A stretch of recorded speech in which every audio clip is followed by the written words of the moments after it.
Luke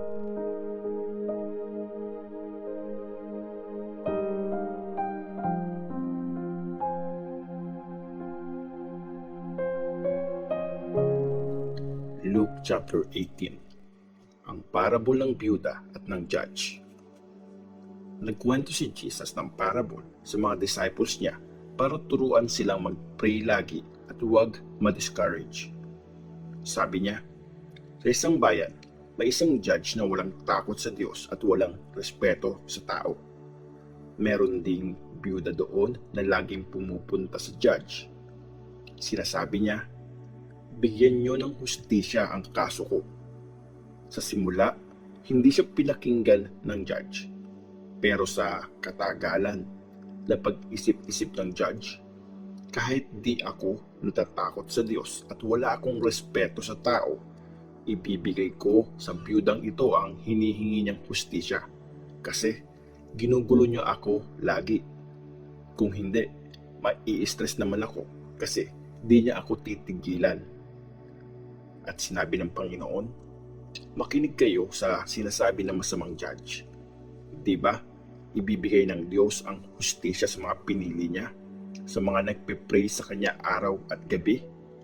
Patatagalin pa ba niya bago siya tumulong sa kanila?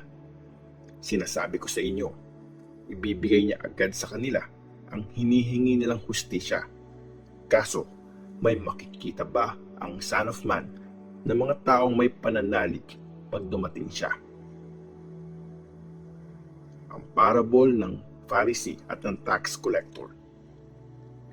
Nagkwento din si Jesus ng parable sa mga mataas ang tingin sa sarili at minamaliit ang iba. Sabi niya, may dalawang lalaking pumasok sa temple para mag-pray, isang Pharisee at isang tax collector.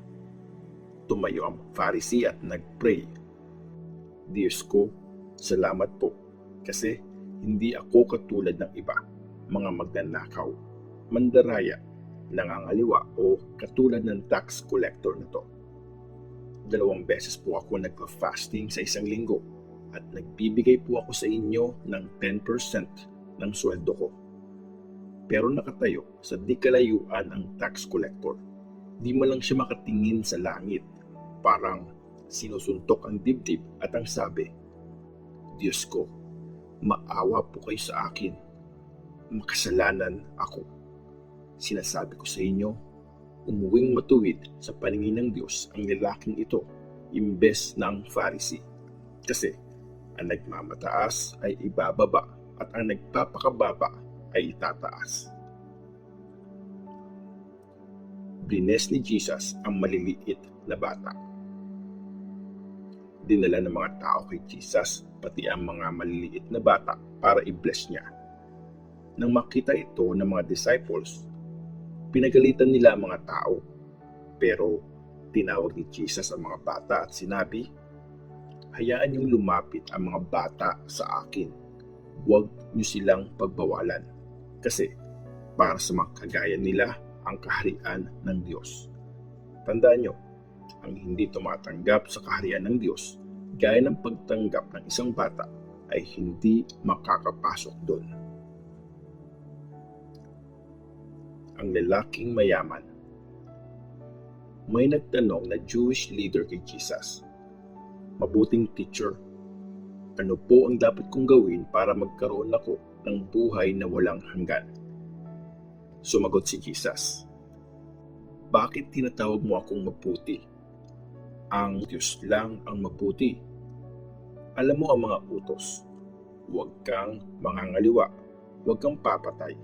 Huwag kang magnanakaw. Huwag kang magsisinungaling laban sa kapwa mo.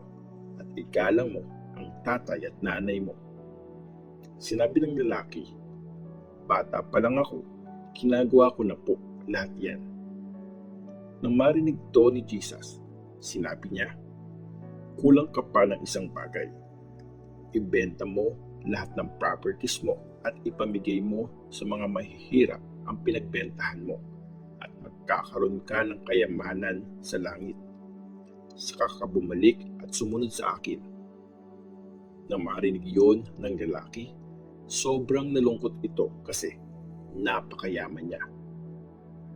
Nakita ni Jesus na nalungkot ang lalaki, kaya sinabi niya, napakahirap para sa mayaman ang makapasok sa kaharian ng Diyos. Mas madali pang makadaan sa butas ng karayom ang isang camel kaysa makapasok sa kaharian ng Diyos ang isang mayaman. Nagtanong ang mga nakarinig nito, kung ganun po, sino ang pwedeng maligtas? Sumagot si Jesus, ang imposible sa tao ay posible para sa Diyos. Sinabi naman ni Peter, tingnan niyo po, iniwan na namin ang mga bahay at pamilya namin at sumunod kami sa inyo. Sinabi ni Jesus sa kanila, tandaan niyo to, ang taong iniwan ng bahay, asawa, mga kapatid, mga magulang o mga anak, alang-alang sa kaharian ng Diyos ay tatanggap ng higit pa sa buhay dito sa mundo. At sa darating na panahon, tatanggap siya ng buhay na walang hanggan. Ikatlong pagsasabi ni Jesus tungkol sa kamatayan niya. Kinausap ni Jesus privately ang 12 disciples niya. Makinig kayo. Pupunta tayo sa Jerusalem at doon matutupad lahat ng sinulat ng mga prophets tungkol sa Son of Man. Ibibigay siya sa mga Gentiles. Pagtitripan, iinsultuhin at duduraan. Hahagupitin at papatayin siya, pero mabubuhay siya ulit sa ikatlong araw. Pero walang naintindihan ang 12 disciples sa narinig nila kasi tinago sa kanila ang ibig sabihin nun, kaya di nila naintindihan ang sinasabi ni Jesus. Pinagaling ang lalaking bulag. Nang malapit na si Jesus sa Jericho, may nakaupong bulag na lalaki sa tabi ng kalye at namamalimos. Nang marinig niyang dumadaan ang maraming tao, nagtanong siya kung anong nangyayari. Dumadaan si Jesus na taga Nazareth. Sabi nila sa kanya. Kaya sumigaw siya, Jesus, anak ni David, maawa po kayo sa akin. Sinaway siya ng mga nasa unahan at pinagsabihang tumahimik, pero lalo pa niyang nilakasan ang sigaw. Anak ni David, maawa po kayo sa akin. Tumigil si Jesus at pinatawag ang bulag. Tinanong niya ang bulag nang lumapit ito. Anong gusto mong gawin ko para sa iyo? Sumagot ang bulag. Sir, gusto ko pong makakita ulit. Sinabi ni Jesus, sige, makakita ka. Pinagaling ka ng pananalig mo. Nakakita agad ang bulag at sumunod kay Jesus habang nagpapasalamat sa Diyos. Na makita ito ng mga tao, pinuri nilang lahat ang Diyos.